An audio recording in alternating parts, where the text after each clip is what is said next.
Hello everyone and welcome to fly high tutorials. Guys, आज हम discuss करेंगे signals and systems में lecture number 8 और इसमें हम कुछ स्टैंडर्ड सिग्नल्स को डिस्कस करेंगे। आज हम पार्ट 1 डिस्कस करेंगे। तो सिग्नल्स एंड सिस्टम्स पर हमारे प्रीवियस लेक्चर्स देखने के लिए और डिफरेंट सब्जेक्ट्स पर हमारे लेक्चर्स देखने के लिए आप चैनल प्लेलिस्ट का उपयोग भी कर सकते हैं। तो चलिए स्टार्ट करते हैं। सबसे पहले अगर आप न्यू है चैनल को सब्सक्राइब नहीं किया है तो सब्सक्राइब कर लीजिए और उसके साथ में जो नोटिफिकेशन बेल है उसको प्रेस करना ना भूलें ताकि न्यू लेक्चर अपलोड होने पर नोटिफिकेशन आपको मिल जाए। और जो चैनल है हमारा नॉन टेक सब्जेक्ट से रिलेटेड फ्लाई हाई क्लासेस के नाम से, उसको भी सब्सक्राइब कर सकते हैं। लिंक मैंने डिस्क्रिप्शन में दिया हुआ है। तो गाइज, आज हम कुछ स्टैंडर्ड सिग्नल्स डिस्कस करेंगे। तो जो स्टैंडर्ड सिग्नल्स होते हैं आपके, ये कम्युनिकेशन सिस्टम में आपको बहुत इंपॉर्टेंट रोल प्ले करते हैं, या कह लें आप सिग्नल्स एंड सिस्टम में बहुत इंपॉर्टेंट रोल प्ले करते हैं। वो इस वजह से कि कोई भी आपका सिस्टम है, उनके इनपुट पर आप इन्हीं स्टैंडर्ड सिग्नल्स को अप्लाई करते हैं और आउटपुट पर उसी के अकॉर्डिंग आपको एक इनपुट आउटपुट कैरेक्टरिस्टिक मिल जाती है उस पर्टिकुलर सिस्टम की। तो बेसिकली आप इन सिग्नल्स के अकॉर्डिंग किसी भी सिस्टम की जो प्रॉपर्टीज हैं उनको एनालाइज भी कर सकते हैं। तो उन्हीं सिग्नल्स को हम क्रम से देखेंगे। तो सबसे पहला जो सिग्नल है हमारे पास वो है डीसी सिग्नल। ठीक है, तो डीसी सिग्नल की जो वेव फॉर्म है यहाँ पर मैंने ड्रॉ की हुई है, आप देख सकते हैं। यहाँ पर आपको एक चीज पता लग रही होगी कि जो डीसी सिग्नल है या फिर डायरेक्ट करंट सिग्नल है, इसका जो एम्पलीट्यूड है ये आप देख सकते हैं वो कांस्टेंट है। ठीक है, कांस्टेंट है और इंडिपेंडेंट है टाइम के। तो सिंपली इसको मैथमेटिकली आप कैसे रिप्रेजेंट कर सकते हैं किसी भी डी सिग्नल को, xt इज इक्वल टू ए और वैल्यू जो है उसकी minus infinity two plus infinity, यानी कि टी की इन्फिनिटी से लेकर और पॉजिटिव इन्फिनिटी तक जो वैल्यू है इसकी कांस्टेंट ही रहने वाली है। तो इस तरीके से आप किसी भी कॉन्टिन्यूस टाइम डीसी सिग्नल को रिप्रेजेंट कर सकते हैं। यह आपका कॉन्टिन्यूस टाइम डीसी सिग्नल है। उसी के साथ साथ अगर हम बात करते हैं डिस्क्रीट टाइम डीसी सिग्नल की, तो डिस्क्रीट टाइम डीसी सिग्नल में आप देखेंगे तो यहाँ पर सीक्वेंस ऑफ सैंपल्स हैं। ठीक, काफी सारे जो सैंपल्स हैं उनको सिक्वेंशियली हमने यहाँ पर डिनोट किया हुआ है और आप देखेंगे कि सभी का जो एम्पलीट्यूड है वो कांस्टेंट है या फिर ए है। ठीक है, और ये जो है वो एक्सटेंड हो रहा है आपका minus infinity two plus infinity, यानी कि एन की माइनस इन्फिनिटी टू से लेके और प्लस इन्फिनिटी तक ये वैल्यू जा रही है और वैल्यू जो है उसकी एम्पलीट्यूड की ए है। ठीक है, तो सिंपल है इसको भी। और इसी तरीके से इसको हम मैथमेटिकली ये भी रिप्रेजेंट कर सकते हैं इनफाइनाइट सीक्वेंस। और उसको किस तरीके से रिप्रेजेंट करेंगे कि यहाँ पर जहां पर आपका एरो है ये इंडिकेट करता है n is equal to 0 position को, ये मैंने आपको पहले बताया था। तो इस साइड भी यानी कि n की नेगेटिव वैल्यूज के लिए भी और पॉजिटिव वैल्यूज के लिए भी इसकी वैल्यू a ही रहेगी या फिर कांस्टेंट ही रहेगी। तो ये है आपका डिस्क्रीट टाइम डीसी सिग्नल। तो आई होप ये भी आपको क्लियर हो गया होगा। उसके बाद जो दूसरा हमारा स्टैंडर्ड सिग्नल है वो है साइनसॉइडल सिग्नल। तो इसको आप सभी पहचानते हैं। तो बेसिकली जो साइनसॉइडल सिग्नल्स होते हैं उनमें आपके दो सिग्नल्स होते हैं, एक है आपका साइन सिग्नल और दूसरा है आपका कोसाइन सिग्नल। और इन दोनों को मैंने प्लॉट किया हुआ है। आप यहाँ पर आसानी से देख सकते हैं कि यहाँ पर मैंने साइन सिग्नल को प्लॉट किया हुआ है फिगर ए में और फिगर बी में कोसाइन सिग्नल को प्लॉट किया हुआ है। मैथमेटिकली इनको कैसे रिप्रेजेंट करते हैं तो आई होप ये भी आपको पता ही है। तो xt इज इक्वल टू होता है a साइन ओमेगा टी और यहाँ पर ओमेगा इज इक्वल टू आपको पता है होता है 2πf। तो उसी की वैल्यू मैंने यहाँ पर रखी है। तो xt इज इक्वल टू आपको मिल गया a साइन 2πf t। ठीक है, उसी तरीके से कोसाइन सिग्नल को कैसे रिप्रेजेंट करते हैं हम, xt is equal to a cos omega T और फिर यहाँ पर भी ओमेगा की वैल्यू आपने 2πf पुट कर दी। तो xt इज इक्वल टू आपको मिल जाएगा a cos 2πf t। तो आई होप ये आपको क्लियर हो गया होगा। जहां पर ओमेगा जो है वो आपकी एंगुलर फ्रीक्वेंसी है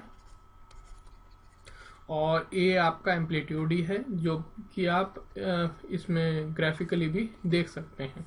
तो आई होप ये भी आपको क्लियर हो गया होगा। उसी तरीके से आप इसका अगर डिस्क्रीट टाइम साइनसॉइडल वेवफॉर्म बनाना चाहें तो सेम है कि यहाँ पर देख लीजिए, जैसे 1 पर ये वैल्यू मिल जाएगी, 2 पर ये मिल जाएगी, 3 पर ये मिल जाएगी, उसी तरीके से 4 पर ये।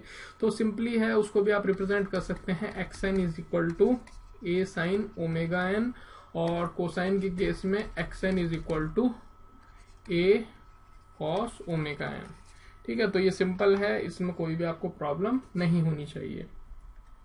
उसके बाद जो नेक्स्ट है आपका वो है यूनिट स्टेप सिग्नल। ठीक है, इन सिग्नल्स को आपको बहुत ही ध्यान से समझना है। तो सबसे पहले हम यूनिट स्टेप सिग्नल में बात करेंगे कॉन्टिन्यूअस यूनिट स्टेप सिग्नल की।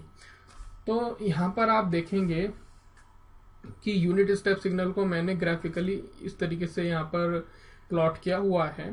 तो इसमें आप देखिए कि इसका जो एम्पलीट्यूड है, ठीक है, वो कांस्टेंट है। यानी कि कांस्टेंट क्या है कि हर वैल्यू जो है इसकी 1 है। सिंपल आप भाषा में समझें तो t की अगर 0 से वैल्यू ग्रेटर है या इक्वल है तो उसके लिए वैल्यू 1 है। यानी कि t की पॉजिटिव वैल्यूज के लिए इसकी वैल्यू 1 है और t की नेगेटिव वैल्यूज के लिए इसकी जो वैल्यू है वो 0 है। और सिंपली इसको हम रिप्रेजेंट करते हैं ut से, यानी कि यूनिट स्टेप सिग्नल को हम ut से रिप्रेजेंट करते हैं। और आप देख सकते हैं कि t की वैल्यू अगर 0 हो या फिर पॉजिटिव हो तो उसके लिए ये कांस्टेंट 1 है सिंपल, और t की नेगेटिव वैल्यूज के लिए इसकी वैल्यू 0 है। तो इसमें कोई भी प्रॉब्लम नहीं है, आपको समझना बहुत ही आसान है। उसके बाद है आपका शिफ्टेड यूनिट स्टेप फंक्शन। तो शिफ्टेड यूनिट स्टेप फंक्शन में आप देखेंगे तो इसको इस तरीके से रिप्रेजेंट कर सकते हैं। ये देखिए आपका सिग्नल जो है स्टार्ट हो रहा है t नॉट से, यहाँ पर देख सकते हैं कि t नॉट से स्टार्ट हो रहा है। तो इसका मतलब क्या है कि ut minus T not, shifted property हम आगे और डिटेल में डिस्कस करेंगे आने वाले लेक्चर्स में। फिलहाल आप देख लीजिए कि ut माइनस टी नॉट जो है वो इज इक्वल टू है 1। कब? अगर t जो है आपका ग्रेटर देन या इक्वल टू है आपका टी नॉट के। सिंपली आप ग्राफिकली देख सकते हैं कि टी नॉट से अगर स्टार्ट हो रही है तो वैल्यू 1 है, और टी नॉट यानी कि टी की पॉजिटिव वैल्यूज के लिए इसकी वैल्यू 1 है, और अगर टी नॉट से कोई वैल्यू कम है तो उसके लिए इसकी वैल्यू 0 है। ठीक है, तो यही मैंने यहाँ पर मैथमेटिकली भी इसको रिप्रेजेंट किया है कि अगर t is less then T not है तो इसकी वैल्यू 0 है, अगर t इज ग्रेटर देन और इक्वल टू टी नॉट है तो इसकी वैल्यू 1 है। तो इसको आप आसानी से समझ सकते हैं। यह है आपका कॉन्टिन्यूअस यूनिट स्टेप सिग्नल। उसके बाद हम बात करते हैं कि discrete time unit step signal आपका क्या होता है। तो ये भी बहुत आसान है इसको समझना। तो यहाँ पर आप देखेंगे, इसको हम सबसे पहले तो रिप्रेजेंट करते हैं आपके un से, ठीक है, un से रिप्रेजेंट करते हैं। और n की पॉजिटिव वैल्यूज के लिए, इसकी जो वैल्यू है वो यूनिटी है, ठीक है। इसका मतलब आप इसको मैथमेटिकली यहाँ पर रिप्रेजेंट कर सकते हैं कि un इज इक्वल टू है आपका 1 for n is greater than equals to 0, और इसकी वैल्यू है 0 for n is less than 0। Simple यहाँ पर आप देखेंगे कि 0 पर भी 1 है, 1 पर भी 1 है, ठीक है, उसी के साथ साथ 2 पर भी 1 है और 3 पर भी 1 है एंड सो ऑन। तो n की जो पॉजिटिव वैल्यूज हैं उनके लिए तो 1 है, और n की अगर निगेटिव वैल्यूज आ गई तो इनके लिए un की जो वैल्यू है वो 0 है। तो आप इस फिगर से भी इसको समझ सकते हैं। तो आई होप ये आपको क्लियर हो गया होगा, कोई इसमें आपको प्रॉब्लम नहीं आएगी, ठीक है। और मैथमेटिकली या फिर आप इसको कह लीजिए कि इसको हम सीक्वेंस के फॉर्म में किस तरीके से रिप्रेजेंट कर सकते हैं। तो मैं यहाँ पर लिख देता हूं, इसको आप लिख सकते हैं कि un इज इक्वल टू आपका 1,1,1 एंड सो ऑन, और जो एरो है वो आपका इंडिकेट होगा फर्स्ट पोजीशन पर, ठीक है। ये था आपका unit step signal discrete time के लिए। अब हम बात कर लेते हैं शिफ्टेड यूनिट स्टेप सीक्वेंस क्या होता है। तो इसमें भी सेम उसी तरीके से है जैसा आपने यहाँ पर कॉन्टिन्यूस टाइम के लिए देखा कि k से स्टार्ट हो रहा है, ठीक है। तो k से स्टार्ट होगा तो un minus K is equal to 1 होगा for n is greater than equals to k। k की अगर n की वैल्यू k के इक्वल है या k से बड़ी है तो उसके लिए वैल्यू जो है इसकी 1 है, ठीक है। और उससे अगर कम है यानी कि k से कम है तो वैल्यू 0 है। बहुत सिंपल है इसको समझना, मैंने इसीलिए इनको प्लॉट किया हुआ है ताकि आप दोनों ही तरीकों से इनको समझ पाएं कि मैथमेटिकली कैसे रिप्रेजेंट करेंगे और ग्राफिकली इनको कैसे प्लॉट करेंगे। तो आई होप ये जो यूनिट स्टेप सिग्नल है ये आपको क्लियर हो गया होगा। ये जो सिग्नल्स है इनका समझना बहुत जरूरी है अगर आप सिग्नल्स एंड सिस्टम्स को आगे अच्छे से समझना चाहते हैं तो, ठीक है। तो उसके बाद हम बात कर लेते हैं सिग्नम फंक्शन की, ठीक है। तो ये भी एक आपका स्टैंडर्ड सिग्नल है सिग्नम फंक्शन। तो सिग्नम फंक्शन को रिप्रेजेंट आप आसानी से कर सकते हैं। देखिए यहाँ पर सबसे पहले आप इसको ग्राफिकली देख लीजिए किस तरीके से प्लॉट किया हुआ है मैंने। ये t है और xt इज इक्वल टू, उसको हम रिप्रेजेंट करते हैं sgn और t पेरेंथेसिस के अंदर।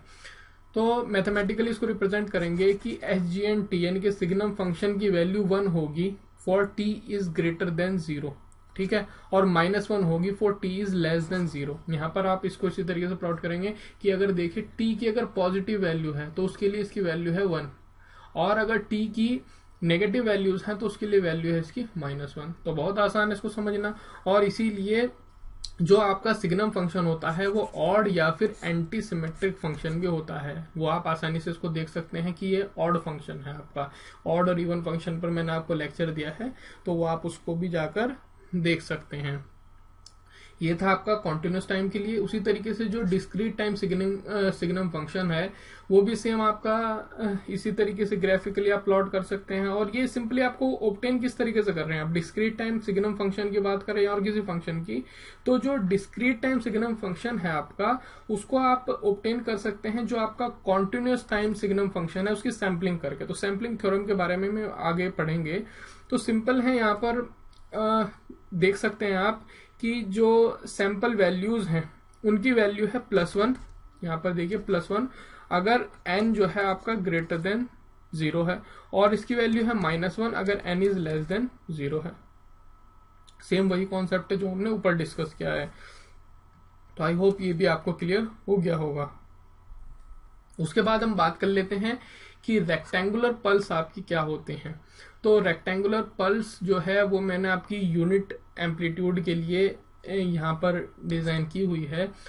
तो ये आपकी जो रेक्टेंगुलर पल्स है इसकी यूनिट ड्यूरेशन है और यूनिट ही इसका एम्पलीट्यूड है।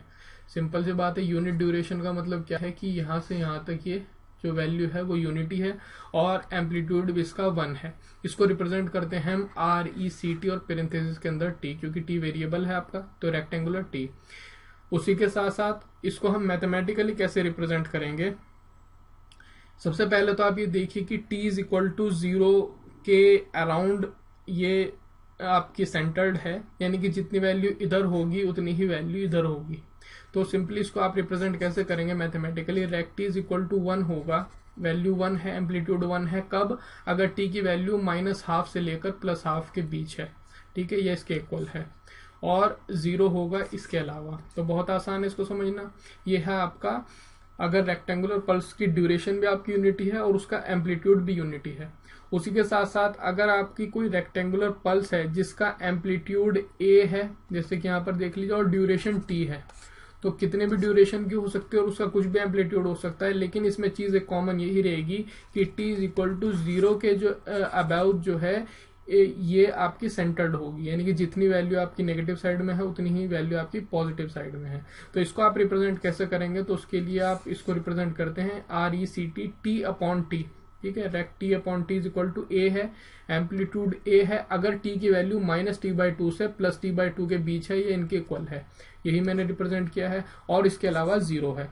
तो इनको आप नोट करते चलिए साथ साथ, तो आपको ये और अच्छी तरीके से क्लियर हो जाएंगे, ठीक है। तो आई होप ये चीज आपको क्लियर हो गई होगी। तो यहाँ पर सिंपल है इसको समझना। A आपका क्या है, एम्पलीट्यूड है, मैंने आपको बताया है। T वेरिएबल है इन टाइम, ठीक है। और जो कैपिटल T है, कैप्स में जो T है, वो आपकी पल्स की विड्थ है। ये जो है आपकी पल्स की विड्थ है, ठीक है। तो आई होप ये भी आपको क्लियर हो गया होगा। और जब आप देख रहे हैं कि T इज इक्वल टू 0 के अबाउट ये सेंटर्ड है, इसका मतलब ये आपका इवन या फिर सिमेट्रिकल फंक्शन होता है। तो रेक्टेंगुलर पल्स जो है आपकी इवन या फिर सिमेट्रिकल फंक्शन होगी। आई होप ये आपको क्लियर हो गया होगा।